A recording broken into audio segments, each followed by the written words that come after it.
Estado de los estados.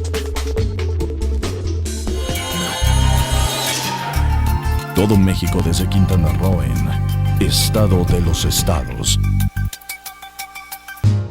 I've got you under my skin. Hola, ¿qué tal? Les saluda Francisco Rodríguez, esta ocasión nuevamente conduciendo Estado de los Estados. Y esta ocasión también con un invitado muy, pero muy especial. Seguramente usted lo conoce, es don Alfonso Zárate, un comentarista político de excepción. Bueno, no solamente político, en su grupo consultor interdisciplinario aborda temas sociales, económicos y, le reitero, muy políticos. Alfonso, ¿qué tal? Bienvenido. Es un gusto, Paco, estar contigo. Platicar sobre elecciones en este momento, a unos escasos días de que se lleven a cabo las votaciones, es prácticamente una obligación. Pero en esta ocasión, México está viviendo una situación muy, pero muy especial en varios sentidos. Los medios internacionales tienen el foco puesto en lo que sucede en nuestro país. No solamente los internacionales, por supuesto, todos los medios nacionales estamos atentos a ello. Y hay un cariz muy especial, el de la posible estallido de violencia justo el domingo 2 de junio. ¿Cuál es la perspectiva que tienes tú desde el Grupo Consultor Interdisciplinario? Yo diría que cuando nos asomamos a los escenarios de la noche del 2 de junio y los días posteriores, tenemos que partir de lo que el presidente de la República ha construido con un gran afán, con una gran obsesión, que es el odio entre los mexicanos. Yo creo que el presidente ha sido un gran predicador del odio y que ha tenido una astucia muy particular para remover los sedimentos que están por allí en ciertos estratos de la sociedad que guardan mucho rencor, mucho coraje en función de su condición especial y que todo eso que estaba por allí dormido, el presidente lo ha potenciado. Entonces, vamos a llegar a una elección en la cual, más que dos proyectos muy distintos, lo que están confrontados son, diría yo, la sociedad y el pueblo. ¿Por qué esa diferencia? ¿Por qué sociedad y por qué pueblo?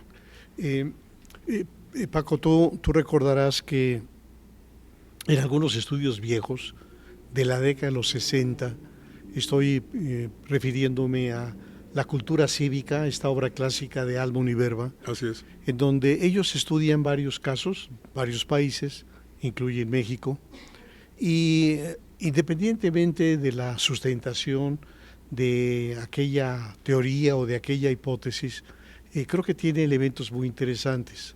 Almon y Berba dicen que la cultura política o la cultura cívica de los mexicanos puede calificarse en tres grandes apartados.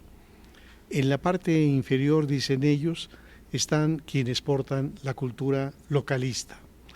Los localistas, dicen, son aquellos de origen indígena, fundamentalmente, herederos de los pueblos indígenas, a los cuales dos ingredientes, la violencia de la conquista y los evangelios de los misioneros, de los curas, les insertaron una cultura de sometimiento. Cuando el indio reclamaba al conquistador, lo que recibía eran latigazos o el hierro candente, la prisión o la muerte. Entonces, de una manera muy brutal, el conquistador sometió a los indígenas.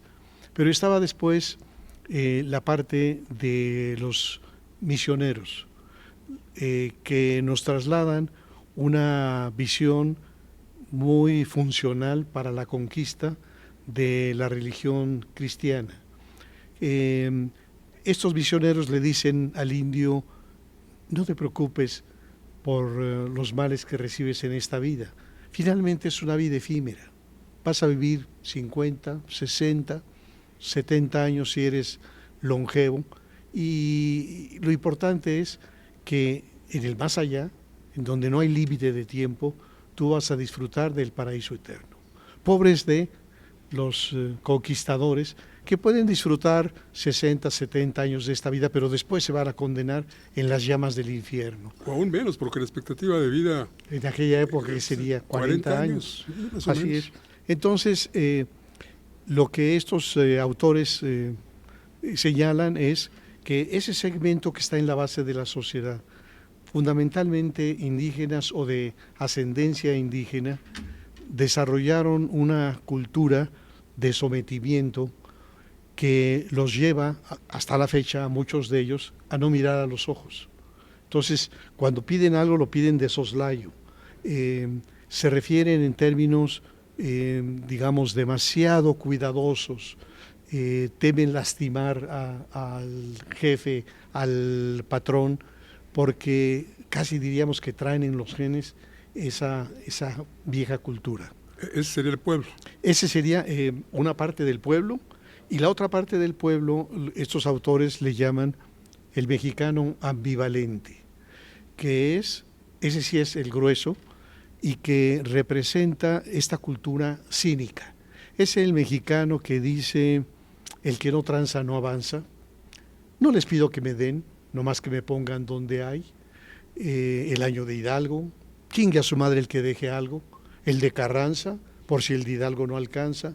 Entonces, este segmento de la sociedad... O el ya se la saben. Sí, ya se la saben. Ya se la saben. Entonces, este segmento de la sociedad no ignora las torceduras del sistema, pero al final de cuentas se han acostumbrado a sobrevivir en esas condiciones. Entonces, entre los localistas y los ambivalentes son una mayoría. El resto de la sociedad, que porta valores democráticos, generalmente es un segmento que conoce sus derechos, que los exige, que cumple con sus obligaciones y que suele estar bien atendido por el sistema político. Entonces, cuando tú ves la marcha de la ola rosa, tú dices, ahí está la sociedad civil.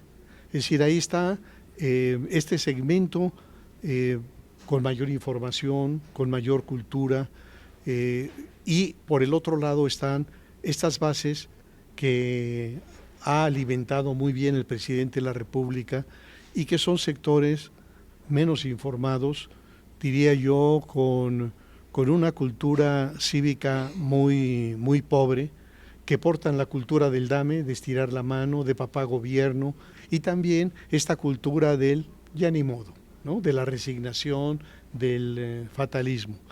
Entonces, este presidente... ¿Sería el pueblo que está feliz? Sí, yo creo que ahí lo que tenemos es este embaucamiento, Paco. Yo recuerdo a este autor, Francesco Alberoni, que habla acerca del amor y del erotismo, y que dice que el amante construye a su ser amado de la misma dimensión de su necesidad de amar. Entonces lo construyes de una manera que no corresponde a la realidad, corresponde a tu necesidad de amar. Exacto. Entonces yo tiendo a pensar que estos segmentos del pueblo que recuerdan de Lázaro Cárdenas, aquel presidente muy cercano al pueblo, que recorría las comunidades, que se pasaba muchas veces la noche sentado en torno a una fogata con gente del pueblo, conociendo sus angustias, dándoles respuestas. Y esa gente dice, después de Lázaro Cárdenas, no habíamos tenido un presidente que quisiera al pueblo. Y entonces aquí tienes a un presidente como es López Obrador, que tiene, por un lado, un discurso halagador. Todos los días dice, el pueblo me quiere, pero yo quiero más al pueblo. Es tonto el que dice que el pueblo es tonto. Yo me arrodillo donde se arrodilla el pueblo.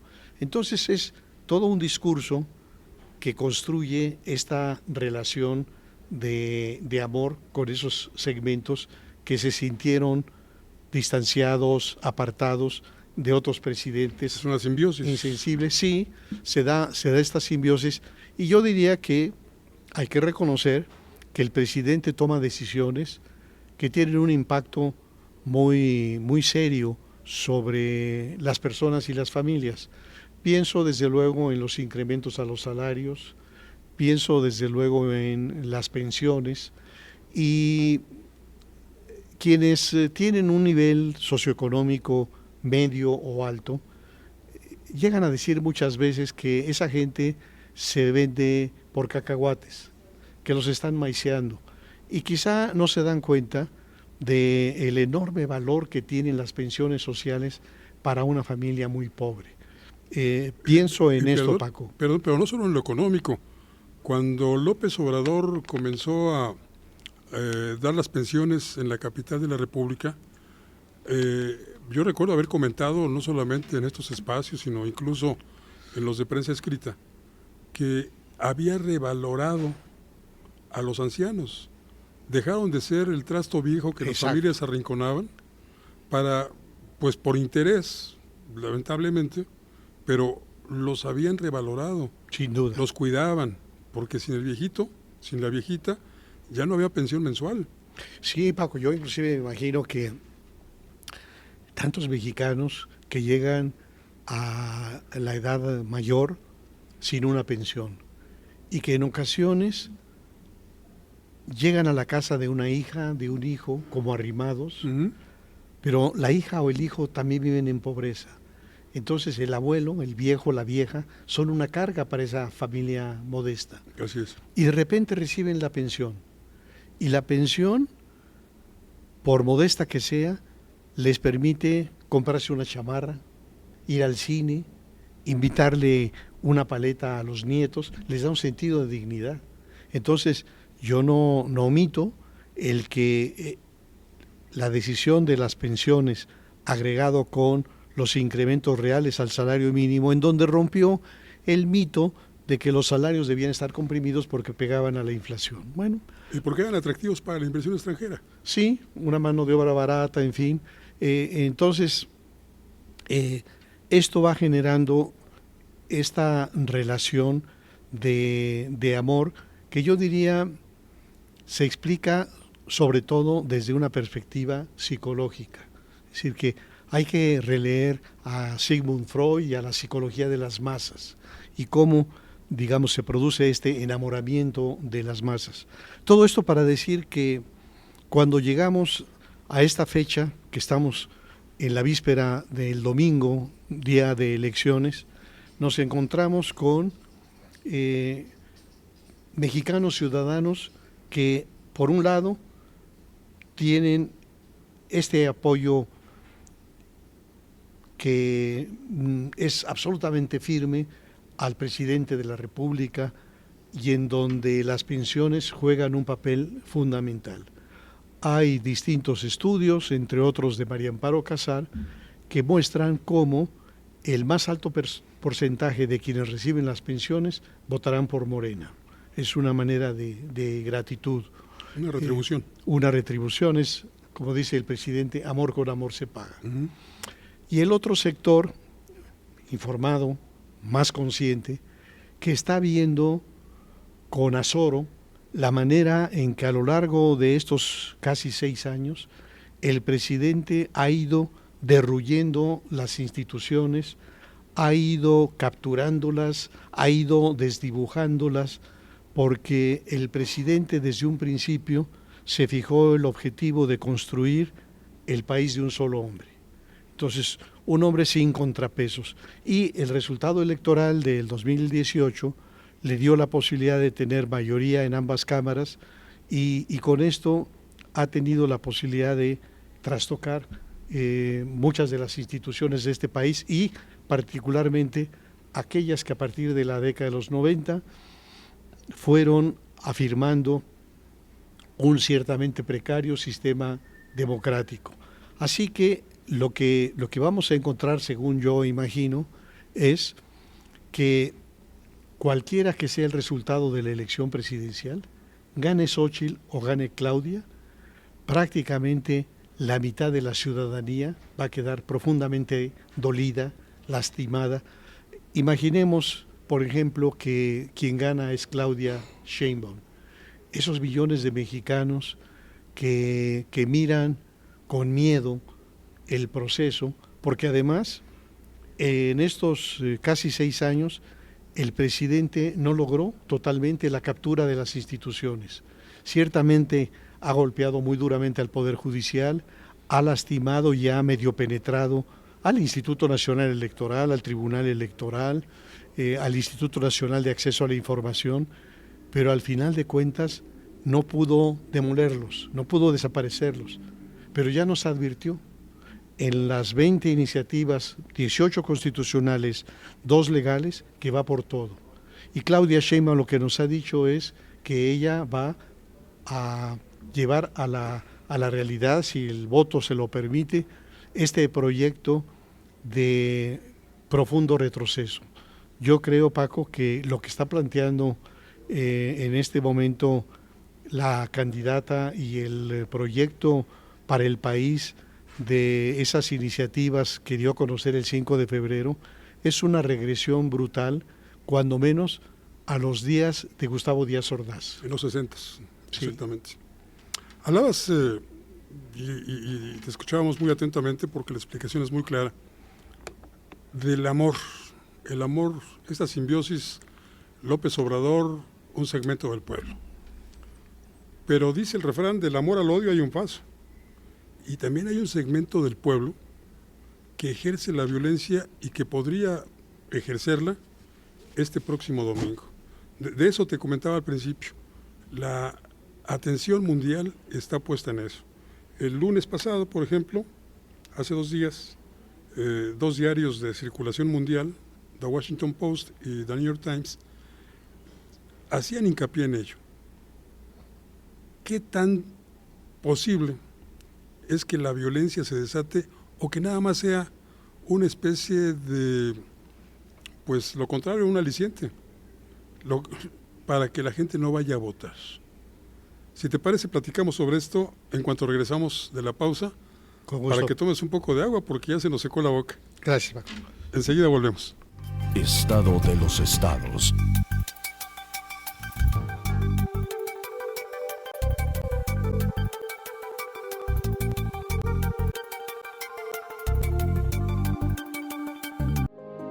Las cosas que queremos, los proyectos que empiezan, las ilusiones concretadas necesitan una asesoría legal y una base concreta. Notaría 64. Respaldamos tus actos legalmente.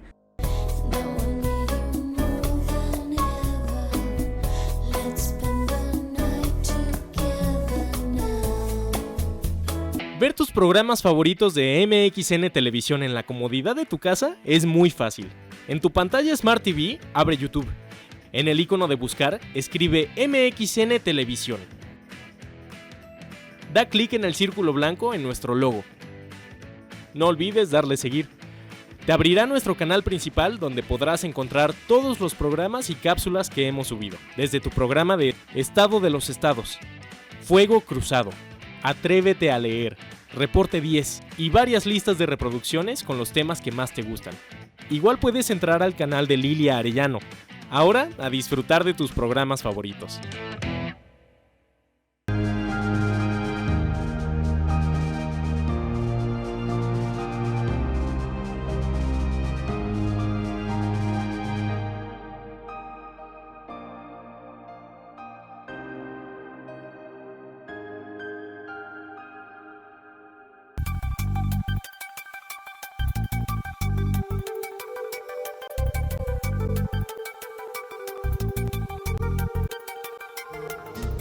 I've got you. Le agradezco mucho que siga con nosotros en este espacio de MXN Televisión, Estado de los Estados. Esta ocasión, se lo comentaba al inicio, con la presencia que nos honra del maestro Alfonso Zárate, maestro universitario, director además de GCI, Grupo Consultor Interdisciplinario. Alfonso, ¿la violencia Sí. es una amenaza o una realidad? Yo creo que es una amenaza muy real, cuyo desenlace, en mi opinión, dependerá del resultado electoral. No durante la jornada electoral. No, yo lo que imagino es que si estamos frente a un proceso que tiene dos escenarios muy identificables, dos gruesos escenarios. Un primer escenario, me parece el más probable, es el del triunfo de Morena en la elección presidencial. ¿Por qué es el más probable? Porque en los estudios que he realizado, que es un tema que me apasiona, sobre sucesión presidencial, he descubierto cuáles son los principales factores que determinan el resultado electoral en una elección presidencial. Obviamente uno muy importante es el aparato político electoral, es decir, el partido, el implante del partido en todo el territorio nacional, sus recursos, su capacidad para movilizar a sus miembros y a sus simpatizantes a las urnas. Entonces, el partido es muy importante. Lo hemos visto, por ejemplo, en el Estado de México, cuando un candidato que no prende, como Del Mazo, llega a la gubernatura por una maquinaria electoral muy potente. El tercer del Mazo. El tercer del Mazo. O el caso inverso es el de Jalisco con Alfaro, en donde un partido que en aquel momento era muy marginal, Movimiento Ciudadano, con un candidato carismático fuerte, logra la gubernatura. Entonces, el primer ingrediente, en mi opinión, que define el resultado electoral es el aparato político electoral. Aquí te preguntaría, ¿es verdaderamente el movimiento de Andrés López Obrador un partido o sigue siendo un movimiento? Yo creo que sigue siendo un movimiento y que él sigue siendo el líder de ese movimiento. En este caso, yo diría que ese movimiento, acompasado por los servidores de la nación y otras cosas, o sea, sería el gobierno de la movilización. En una maquinaria político-electoral muy eficaz. El segundo elemento, yo diría de los dos más importantes, es el candidato. La capacidad del candidato para conectar con el elector, porque lo que hemos visto, Paco, no solo en México, en diferentes partes del mundo, es que crecientemente el elector no vota por un partido, ni siquiera por un programa. Vota por la conexión psicológica que le genera un candidato, el clic.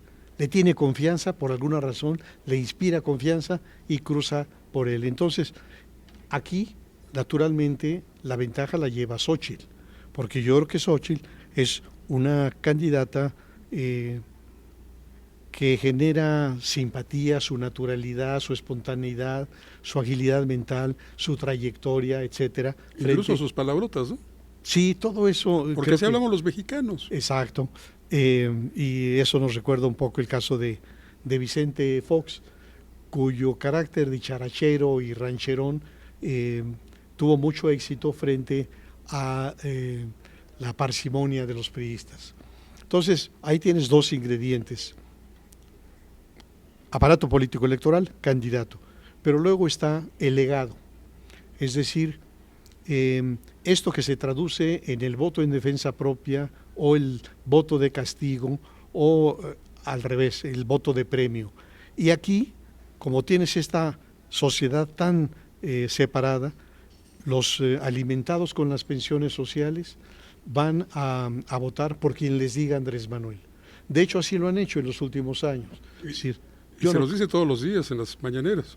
Y imagínate el caso de la Ciudad de México, o sea, un personaje sin carisma, como Mancera, ganó porque tenía detrás a López Obrador. Lo mismo el caso de Marcelo Ebrard, es decir, el endoso de López Obrador es el mejor activo para Claudia Sheinbaum. Pero después están los recursos políticos, económicos, judiciales. Y ahí la asimetría es total.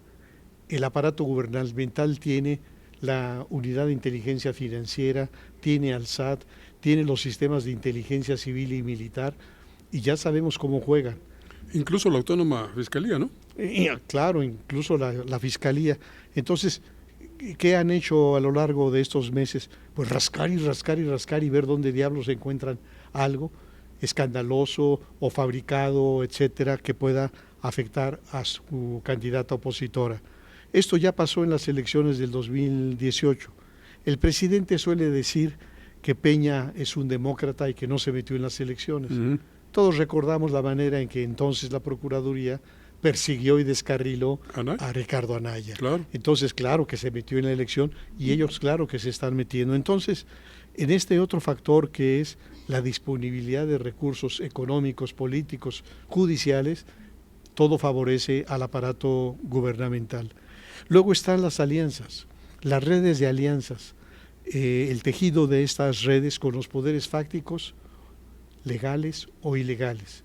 Y aquí de nuevo la ventaja la tiene Morena. Lo vimos en las elecciones del 2021, uh-huh. especialmente en la Franja del Pacífico, en donde el cártel de Sinaloa operó brutalmente, secuestrando operadores políticos, robando urnas, secuestrando personal de las casillas, etcétera. Entonces, ya sabemos también en dónde juega las alianzas con los poderes fácticos. Está la oferta. La oferta es un factor importante. En el 2018, ¿quién pudo tener mejor oferta que la de López Obrador de la pensión universal? Y ahora el gran argumento de nuevo es: ellos te van a quitar la pensión, nosotros somos los únicos que te garantizamos la pensión. Entonces, si tú vas descubriendo los distintos factores, tienes que llegar a la conclusión de que favorecen a la candidata de Morena, lo cual a mí me lleva a dos desenlaces de este primer escenario. Un desenlace que me parece que es el más probable, que aún ganando la elección presidencial no lograran la mayoría en una o en las dos cámaras y que tuvieran una competencia muy intensa, muy dura a nivel de las gubernaturas, etcétera.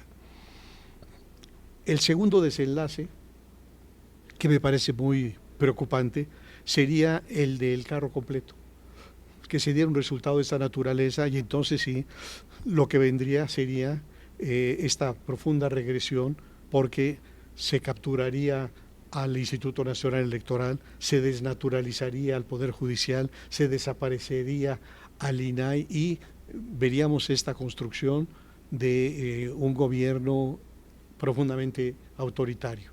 Pero está el segundo escenario, que ciertamente considero más improbable, pero no imposible, que sería el triunfo de Xóchitl Gálvez. Y este triunfo de Xóchitl daría igualmente lugar a dos desenlaces. El primero sería el que el triunfo fuera muy apretado, menos de 5 puntos. Y ahí efectivamente se construye este enorme riesgo de la violencia del que tú haces referencia. ¿Por qué? Porque imagínate en ese momento la furia, la irritación de estos que en 6 años construyeron la idea de que este gobierno nos estaba llevando a la tierra prometida y que de repente resulta. El presidente nunca ha sabido perder, es un mal perdedor, nunca reconoce una derrota. Frente a un resultado de esta naturaleza, él todavía siendo presidente, encauzaría la protesta social, que sería una protesta social, la imagino yo, desbordada. Es decir, desbordada en las calles, en el asalto a las oficinas regionales del Instituto Nacional Electoral, a las salas del Tribunal Electoral del Poder Judicial de la Federación, de los medios de comunicación, y todo esto liderado por el propio presidente de la República. El tigre suelto.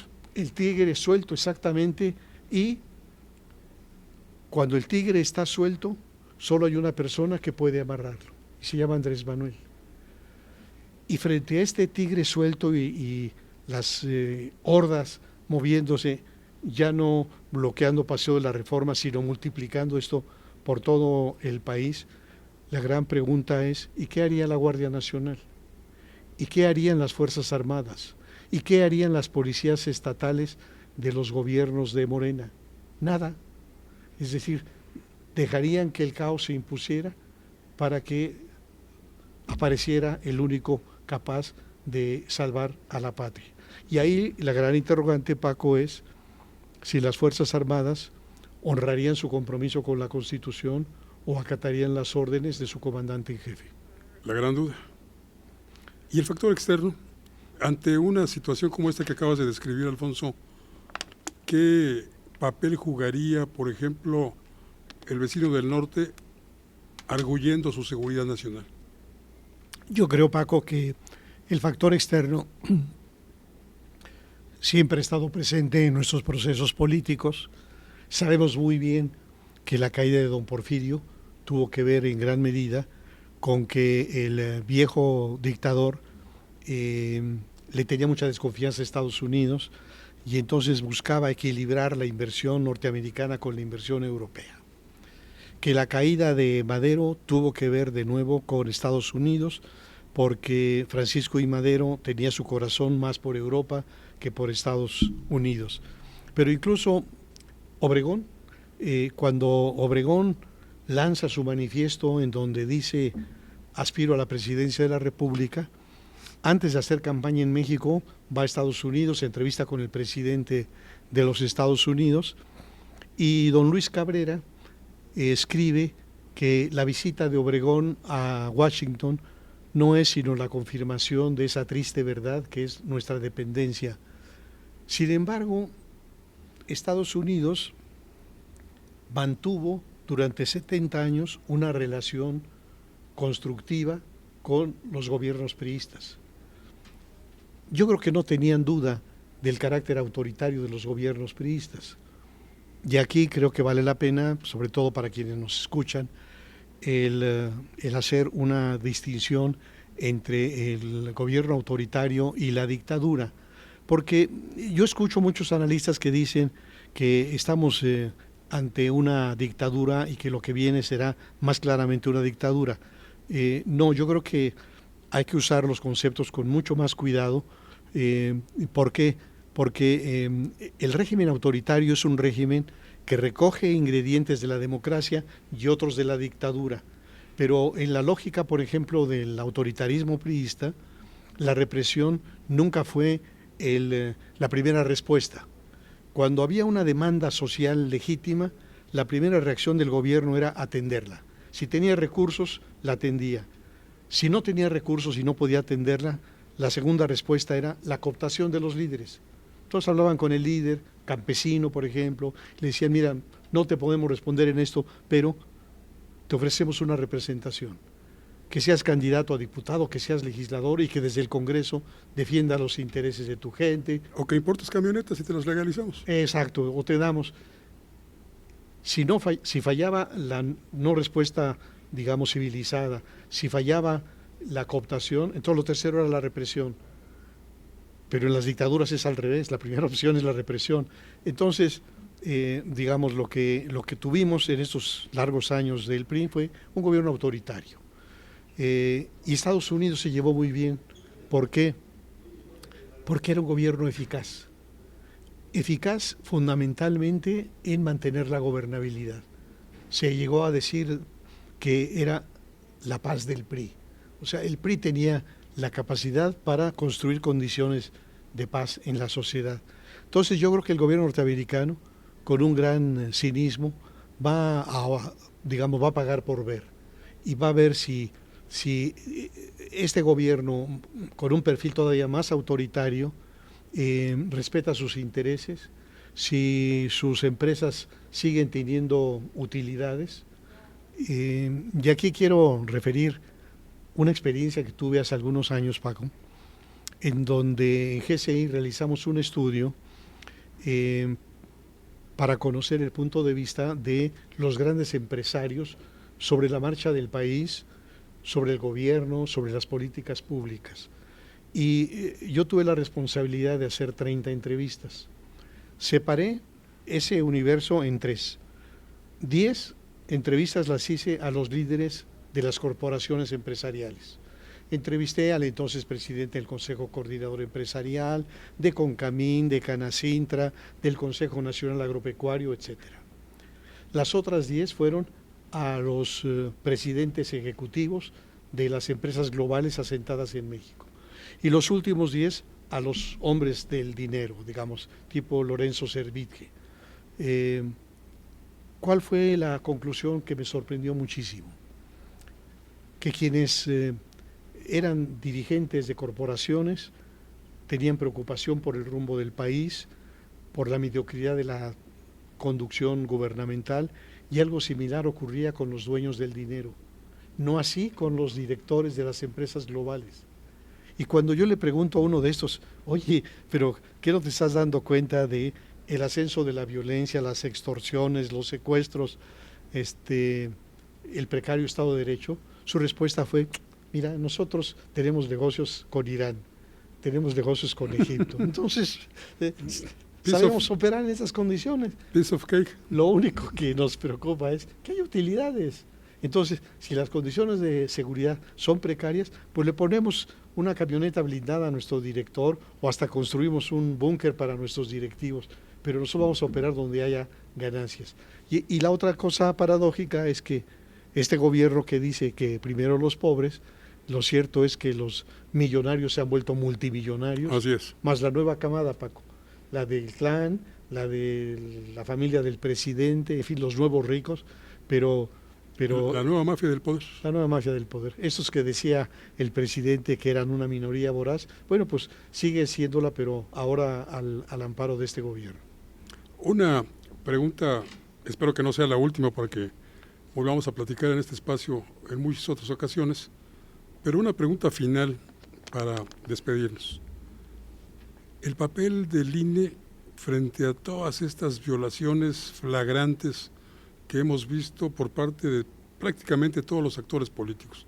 No solamente el presidente de la República, también las oposiciones han violado la legislación electoral al adelantar en mucho sus campañas políticas.